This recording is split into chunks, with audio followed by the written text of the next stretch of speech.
जय हिंद बच्चों। मैं कक्षा 16 पे आप सभी बच्चों का स्वागत है। बच्चों आज हम कक्षा 10 की प्रश्नावली 5.1 के बारे में अध्ययन करेंगे।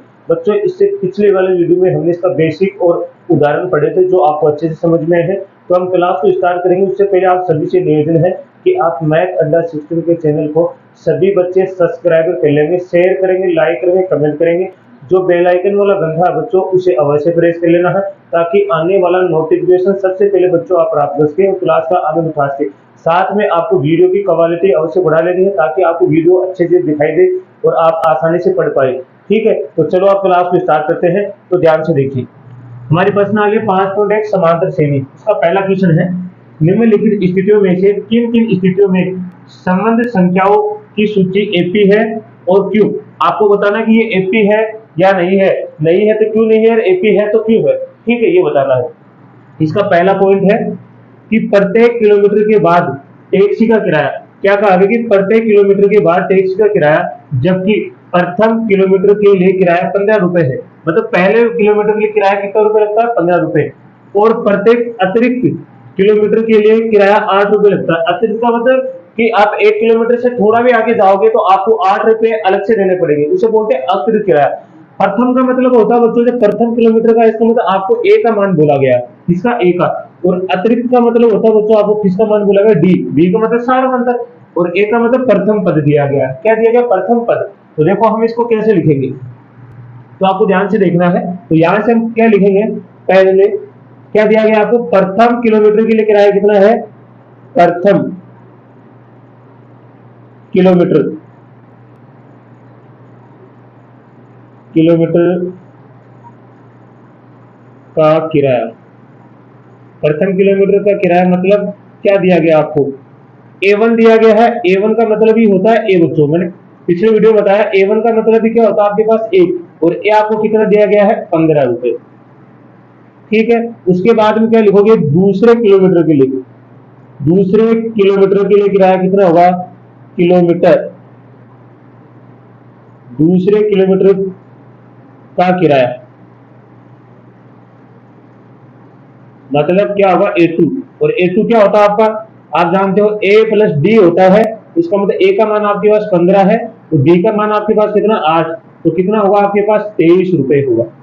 कितना होगा, 23 रुपए। ऐसे आपसे पूछा गया है किसका, तीसरे किलोमीटर के लिए, तीसरे किलोमीटर किलोमीटर का किराया। तो क्या होगा, A3। और A3 क्या होता है, A प्लस 2D। तो क्या हो जाएगा, 15 प्लस 2 गुणा 8, तो कितना होगा, 15 प्लस 16, तो कितना हो जाएगा, 31 रुपए। ठीक है, अब आपके पास प्रथम पद भी आ गया, दूसरा पद भी आ गया, तीसरा पद आ गया। तो हम आसानी से पता लगा लेंगे कि एपी है या नहीं है। तो यहां से आपके पास क्या आएगा, आपके पास एपी क्या मिली आपको, क्या है, 15, 18, सॉरी 15, फिर है 23 और फिर है 31, दो दो आगे तक चल रहा। अब देखो, मतलब एपी का मतलब है कि आपको सारवंतर जांच करना कि सारवंतर क्या इसमें एपी में समान चला, मतलब समांतर श्रेणी में समान रूप से बढ़ रहा है। तो यहाँ देखिए 15 में 8 जोड़ेंगे तो बच्चों कितना आएगा हमारा, ऐसे निकाल लो आप। जैसे A1 हमें क्या निकालना है, D1। D1 हम जब निकालते हैं तो क्या होता है, A2 माइनस A1 होता है। मतलब क्या होगा, 23 माइनस 15, तो कितना आएगा, 8। ऐसे आप D2 निकालोगे तो क्या आएगा, A3 माइनस A2, तो क्या आएगा, 31 माइनस 23, तो कितना आएगा, 8। तो देखो हमारा जो सारवंतर वो समान आ रहा है, इसका मतलब हम क्या कर सकते हैं, ये एपी है। तो आप लिखोगे अतः यह एक एपी है, क्योंकि क्योंकि इसका सार्वअंतर समान है। क्या है, सार्वअंतर समान है। अब देखो आपको प्रथम बोलता है तो इसका मतलब ए का मान बोला आपको 8, सॉरी 15, और जो अतिरिक्त किराया बोलता है तो वो होता है डी का मान कितना, 8। ये बात आपको ध्यान रखनी है, उसी में हमने किया है जो आपको अच्छे से समझ में आया होगा। तो इसका स्क्रीनशॉट लीजिए, फिर अगला क्वेश्चन करेंगे।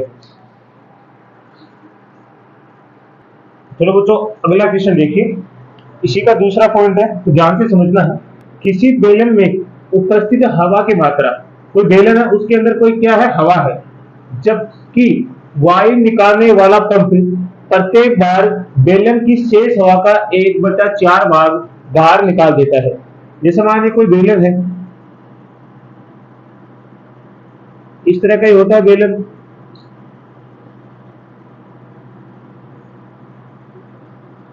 ठीक है, इसके अंदर हवा भरी है बच्चों, क्या भरी है, हवा। अब जैसे मान लो कोई पंप लगा हुआ है, यहाँ पे मान लो कोई पंप लगा है, ठीक है, ये पंप क्या करता है, इस बेलन के अंदर जो हवा है उसका कितना करता है कि 1/4 भाग हर बार बाहर निकाल देता है। कितना निकालता है कि 1/4 भाग को क्या कर देता है, हमेशा बाहर निकाल देता है। तो जैसे मान लो इस बेलन में मान लेते हैं कुल हवा कितनी है, x है, क्या है, x है, x हवा इसके अंदर भरी होती है। बेलन की क्या करता है, जो बेलन का जो पंप है वो हर बार में कितनी 1/4, तो टोटल का मतलब टोटल हवा अगर x है तो 1/4 कितनी होगी, x/4, मतलब कितनी करता है, टोटल होती है टोटल हवा का मतलब x/4 भाग क्या करता है, बाहर निकाल देता है। तो x/4 इसी का तो निकालेगा, टोटल हवा का ही तो x/4 बाहर निकालेगा, वो निकालेगा नहीं निकालेगा। तो देखो आप इसे करते कहते हैं, क्या लिखोगे आप, माना बेलन में उपस्थित, माना बेलन में उपस्थित हवा की मात्रा, हवा की मात्रा, हवा की मात्रा मतलब पहली मात्रा क्या होगी हमारी, A1, A1 कितनी है, x है, मतलब हवा की मात्रा बेलन में टोटल कितनी है, x है भाई, ठीक है। अब देखो जैसे पहली बार x है, अब क्या करता है कि हर बार जो पंप है वो क्या करता है, जितनी हवा बचती है उसकी 1/4 को क्या कर देता है, बाहर निकाल देता है। क्या करता है, बाहर निकालता है। तो क्या लिखोगे, पहली बार पंप द्वारा निकाली गई हवा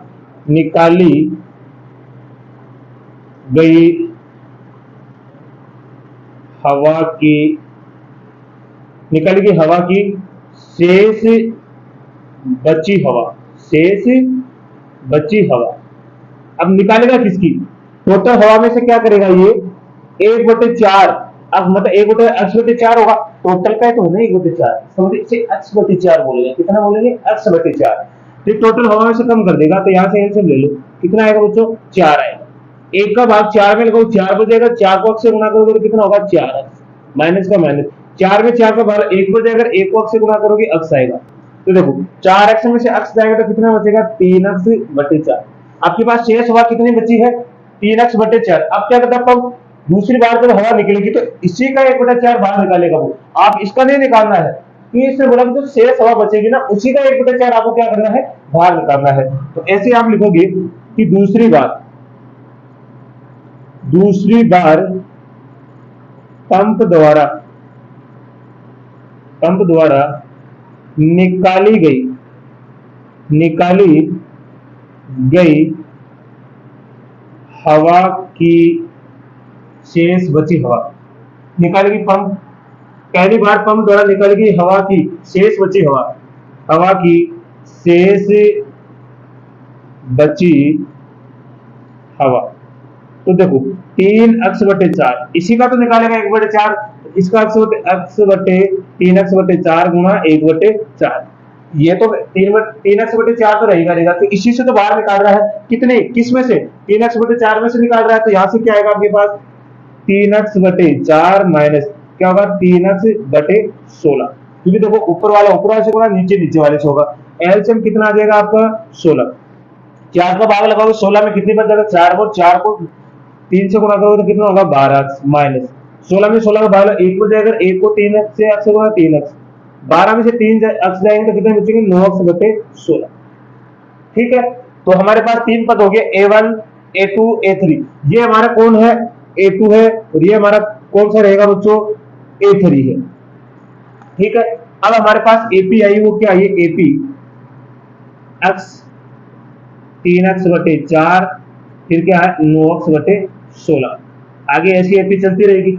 अब हमें पता लगाना है कि ये AP है या नहीं है। ठीक है, तो एक बार आप यहाँ तक स्क्रीनशॉट लीजिए, मैं उधर वाले से थोड़ा सा मिटा दिया हूँ। तो देखिए यहाँ पे, तो यहाँ हम चेक करेंगे कि एपी है कि नहीं है। तो यहाँ से हम सबसे पहले क्या निकालेंगे, D1 निकालेंगे। तो D1 क्या होता है, A2 माइनस A1। तो A2 हमारा क्या है 3x/4 और A1 क्या है हमारा x। इसमें से निकालो तो यहाँ क्या आएगा हमारे पास 4 आएगा, 3x में से यहाँ 4 में 4 में एक हो जाएगा, एक को 3x से गुणा करो 3x माइनस एक का भाग 4 में 4 बजे 4 को x से गुणा करो 4x। तो आपके पास कितना बचेगा 3x प्लस के माइनस के 4 है, तो माइनस के x बटे 4। ऐसे आप निकालोगे D2 निकालोगे तो होगा A3 माइनस A2 आपके पास कितना है 9x/16 माइनस A2 कितना है 3x/4। देखो A1 ये है, A1 ये है, A2 ये है और A3 ये है, ऐसे मैंने किया है। अब यहाँ से एलसीएम कितना आएगा आपका 16 में 16 का भाग लगाओ, एक बच जाएगा, एक को 9 से गुणा करोगे तो होगा 9x माइनस 4 का भाग लगाओ 16 में तो कितनी बच जाएगा 4 बच जाएगा, 4 को 3x से गुणा करोगे तो होगा 12x। तो आपके पास कितना बचेगा 9x प्लस के माइनस से 12x है, माइनस के कितने बचेंगे 3x/16।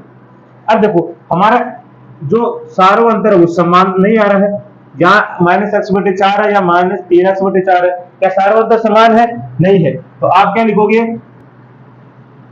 आप ये लिखोगे अतः यह एपी नहीं है, क्योंकि इसका सार्व अंतर समान नहीं है। अगर सार्व अंतर समान ही नहीं है तो एपी कैसे हो सकती है भाई, नहीं हो सकती, ये एपी नहीं है। तो इसका भी स्क्रीनशॉट लीजिए, फिर अगला करेंगे हम। चलो बच्चों अगला क्वेश्चन देखिए क्या लिखा हुआ, ध्यान से देखना है। प्रत्येक मीटर की खुदाई के बाद एक कुआं खोदने में आई लागत, कि भाई क्या किया जाता है, एक कुआं खोदा जाता है और प्रत्येक मीटर की लागत बताई जाती है कि भाई 1 मीटर की लागत इतनी है, 2 मीटर की लागत इतनी रहेगी, 3 मीटर की लागत इतनी रहेगी। तो आगे क्या कहा गया क्वेश्चन में, जबकि प्रथम मीटर खुदाई की लागत 150 रुपए है, मतलब 150 रुपए है, और बाद में प्रत्येक मीटर की खुदाई की लागत 50 रुपए बढ़ा दी जाती है। मतलब जैसे ही मान लो कि ये वाला हमारे कुआं है, कुआं तो जैसे खोदता ना, जैसे मान लो कि अभी तो कुआं मैंने बनाया, जैसे मान लो कि शुरुआत की है कि यहाँ तक कुआं ने खोदा है, किसी ने कुआं खोदा है, उसने कहा कि भाई 1 मीटर है यहाँ तक, मैं इसके कितने रुपए लूंगा 150 रुपए। अब जैसे मैं 1 मीटर नीचे जाऊंगा, फिर से कितने मीटर 1 मीटर, तो आपसे 50 रुपए अधिक लूंगा, मतलब 150 रुपए तो आपसे लूंगा और 50 रुपए लूंगा, मतलब आपसे 200 रुपए लूंगा।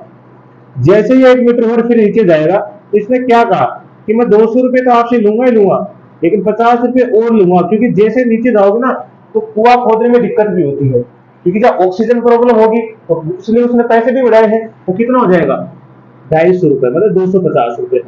हर बार कितने रुपए बढ़ा देता है 50 रुपए बढ़ा देता है, जैसे नीचे जाएगा फिर 50 रुपए, फिर नीचे जाएगा 50 रुपए, ऐसे 50 रुपए बढ़ते जाएंगे। तो यहां से देखना कैसे करेंगे हम इसे।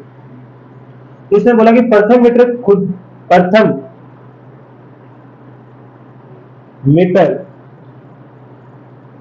की खुदाई इसकी खुदाई की लागत मतलब आपको कहा गया जो A1 है वो कितना है 150 रुपए है। जो आगे मीटर अतिरिक्त लागत ले रहा है ना, जो बढ़त हो रही है, वो बढ़त का मतलब होता है डी का मान बढ़ रहा है। किसका मान, हर बार डी का मान बढ़ रहा है। जो हमारा पहला होता है ना, वो मैंने अभी बताया आपको, पहला होता है 150 जो शुरुआती है, और जब बढ़ेगी तो वो किसका मान बढ़ता है, डी का मान 50 रुपए हर बार बढ़ रहा है। इसके बाद क्या लिखेंगे, दूसरे मीटर की खुदाई की लागत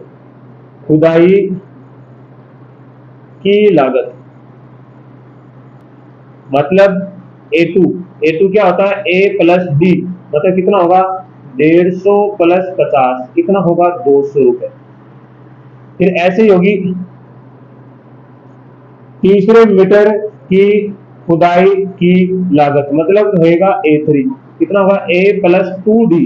तो क्या होगा, ये मैंने आपको समझा है, बेसिक आप पीछे क्लास देखोगे तो वहां पे 150 प्लस 2 गुणा 50 तो कितना हो जाएगा 150 प्लस 100 तो कितना हो गया 250।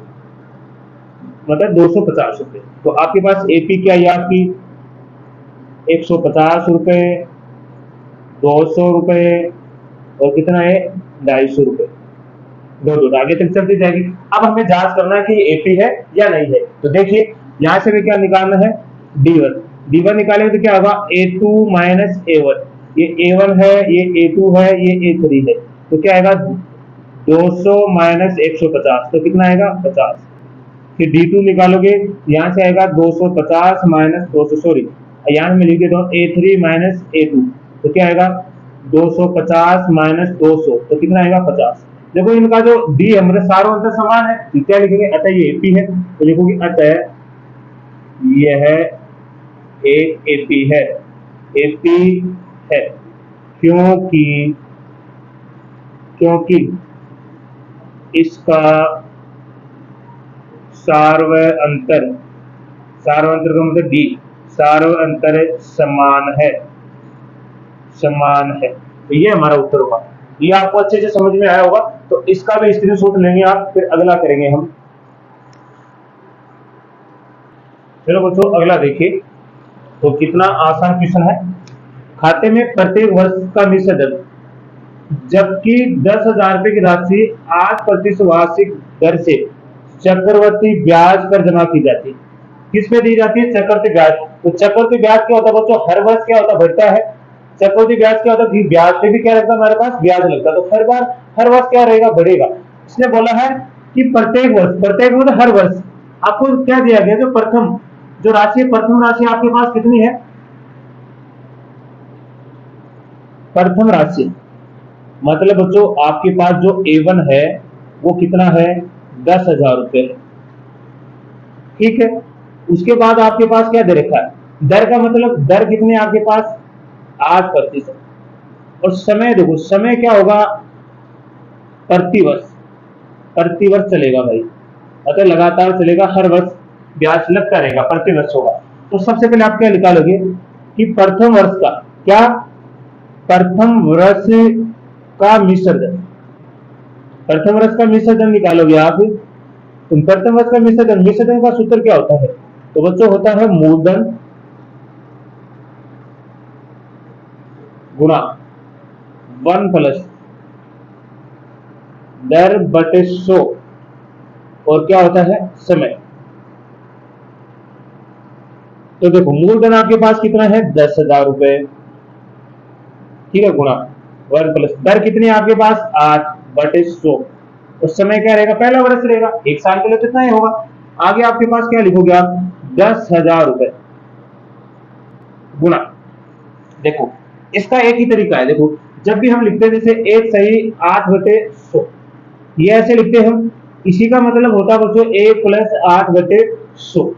तो आप इसको गुणा करोगे क्या होगा 100 एकम 100, 100 में 8 जोड़ोगे तो कितना होगा 108। तो इस पूरे को हम क्या लिख सकते हैं बच्चों, इस पूरे को हम लिख सकते हैं 108 बटे 100, ये होगा 108 बटे 100। तो वो 2 जीरो से 2 जीरो कैंसिल होगी, तो यहाँ आपके पास आएगा 100 गुणा 108। तो आप इसको लिख सकते हो 10,800, ठीक है। ऐसे आपको क्या करना है, दूसरे वर्ष का, दूसरे वर्ष का मिश्र धन, मिश्र धन तो क्या आएगा आपके पास 10,000 रुपये रहेगा गुणा 1 प्लस 8 बटे 100 की बात कितनी होगी 2, मतलब दूसरा वर्ष हो गया तो साल कितने होंगे 2 होंगे। आगे लिखोगे तो आप क्या होगा 10,000 रुपए। अब क्या आएगा डबल साल है तो हम लिखेंगे 108 बटे 100 गुणा 108 बटे 100। देखो 2 जीरो से ये 2 जीरो गई, 2 जीरो से ये गई, तो आपके पास क्या है 108 गुणा 108। तो 108 को 108 से गुणा कीजिए, कितने आएगा आपके पास, तो 108 को मैं गुणा कर लेता हूँ, इधर आप भी गुणा कीजिए 108 को, यह आएगा अंटे अंटे 64, असल की 6 6 8, फिर क्या आएगा 0 0 0 आएगा 8 0 1, तो क्या आएगा 4 6 8 16 असल की 1 1 1, तो कितना आएगा आपके पास, यह आएगा 11,664, ये आ गया आपके पास। तो आपके पास एपी क्या निकल के आई आपकी 10,000 रुपये, फिर उसके बाद कितना 10,800, फिर कितना है 11,664, आप देखोगे तो वैसे भी एपी नहीं है। आप सही से देखोगे, देखो जो पैसे बढ़ रहे हैं ना ब्याज के, वो ज्यादा बढ़ रहे हैं। यहाँ तो 10,000 में से 800 रुपए बढ़े हैं, लेकिन यहाँ देखो कितने बढ़े, 8 दूनी 16, 1664 रुपए बढ़े हैं। कितने बढ़े हैं? 1664 को। इतना डबल थोड़ी हो सकता है ब्याज, ज्यादा नहीं है। तो यहाँ से आप क्या निकालोगे? D1। तो D1 निकालोगे तो होगा A2 माइनस A1। तो क्या होगा? 10,800 में से आपको 10,000 निकालोगे तो कितना आएगा? 800। उसके बाद आप D2 निकालोगे तो आएगा A3 माइनस A2। तो क्या आएगा? 11,664 रुपए में से आपको निकालना है 10,864, सॉरी 800।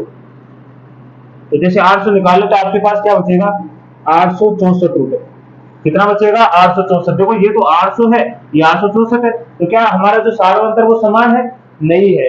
तो आप लिखोगे अतः ये एपी नहीं है। तो आप लिखना चाहो यहाँ लिख देंगे हम, यहाँ लिखेंगे अतः यह एपी नहीं है क्योंकि